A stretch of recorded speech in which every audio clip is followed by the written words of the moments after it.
Cara selamat dari Dajjal yang kelima, lari ke Mekah ke Madinah. Kalau tidak bisa apa tadi? Masuk ke dalam rumah, tutup pintu, tutup jendela rapat-rapat. Kan begitu Pak ya? Dan ketika kita dengar Dajjal sudah sampai di kota kita, maka bacalah surah Al-Kahfi. Dan cukup sekali, saya ulang balik baca. Ketika kita dengar Dajjal sudah pergi dari kota kita, baru kita berhenti membaca itu. Kemudian wanita-wanita kita lepaskan kembali. Alhamdulillah kita selamat. Buya, apakah nanti tentara-tentara Dajjal tidak akan mendobrak pintu rumah kita? Insya Allah, Allah akan gaibkan rumah kita dari pandangan mata mereka, Pak. Nak nampak adanya rumah waktu itu. Seperti pemuda-pemuda Kahfi dalam gua. Padahal pintu gua itu ternganga. Betul tidak? Tapi kenapa pasukan-pasukan raja zalim yang disuruh untuk memburu pemuda-pemuda itu, dan pemuda-pemuda ini lari dalam gua, dan mereka lalu lalang di depan pintu gua, tidak bisa melihat apa-apa. Allah gaibkan mereka dari pandangan mereka.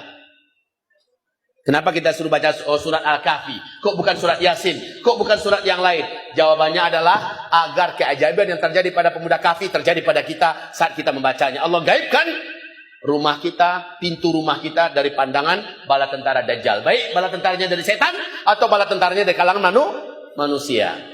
Cara selamat dari Dajjal adalah bila kamu tertangkap oleh tentara-tentara Dajjal, kaki tangan Dajjal, dan kamu tidak bisa lari, kamu tidak bisa sembunyi lagi, maka ketika kamu bertemu dengan Dajjal, Nabi perintahkan baca di depan Dajjal 10 ayat pertama dari surat Al-Kahfi. Masya Allah. Ini yang harus Bapak Ibu lakukan. Setiap keluarga, setiap individu wajib hafal 10 ayat pertama dari surat Al-Kahfi. Atau kata Rasulullah, boleh 10 ayat penutup dari surah Al-Kahfi. Boleh. Pilih yang mana?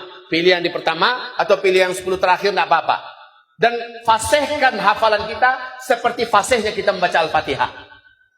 Nanti kalau kita ketangkap oleh kaki tangan Dajjal atau oleh tentara Dajjal, kita diseret berjumpa dengan Dajjal. Saat itu kita baca di depan Dajjal.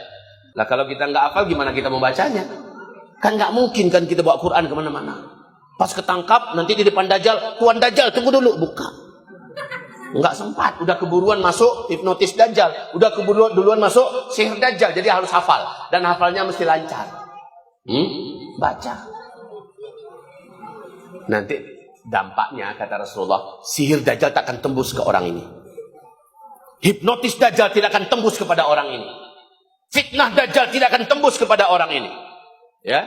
Ini dampaknya Pak, sehingga orang ini mampu membedakan mana yang hak, mana yang batil. Dan orang ini Allah izinkan bisa membaca tulisan Ka, Fa, Ra di jidat Dajjal. Di antara dua alisnya, tertulis tuh. Hanya dia yang bisa melihat, karena dia masih ada iman dalam dadanya. Masya Allah, ini gunanya sebelumnya kita punya iman yang kuat, amal soleh kita banyak, doa kita selama ini Masya Allah, dan kita hafal 10 ayat dari surah Al-Kahfi. Gitu. Terakhir, cara selamat dari Dajjal adalah nanti Dajjal akan paksa kita masuk ke salah satu daripada ciptaan saya ini, neraka saya atau surga saya. Maka kata Nabi, masuklah ke nerakanya Dajjal. Siapa yang masuk ke nerakanya Dajjal, dia akan langsung masuk ke surganya Allah Subhanahu wa taala. Tapi yang Nabi perintahkan adalah masukkan dulu kepalamu. Api teras wangi, tapi ketika kita mendekat, masukkan kepalamu akan langsung merasa sejuk dan nyaman. Lalu masukkan badan semuanya. Jangan diojo-ojo dulu. Angin enggak ya? Angin enggak ya?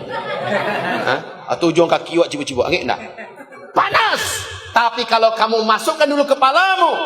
Inilah gunanya orang yang ngaji Pak ya. Dia tahu apa yang harus dilakukan. Pilih apinya Dajjal. Siapa yang memilih apinya Dajjal, dia dapatkan surga Allah, kata Rasulullah. Dan ketika dia masuk, kepalanya dulu terasa sejuk. Masukkan semuanya. Syahidlah dia. Syahidlah dia. Dan dia akan langsung masuk ke dalam surganya Allah. Tapi siapa yang memilih air sungainya Dajjal, dia minum, langsung hilang imannya. Padahal tadi masih ada iman. Tapi air Dajjal yang dipilihnya, dia minum, langsung hilang imannya, dan dia pun murtad, kafir. Dan dia akan menjadi ahli neraka Allah, kekal di dalam neraka Jahannam selama-lamanya. A'udzubillah.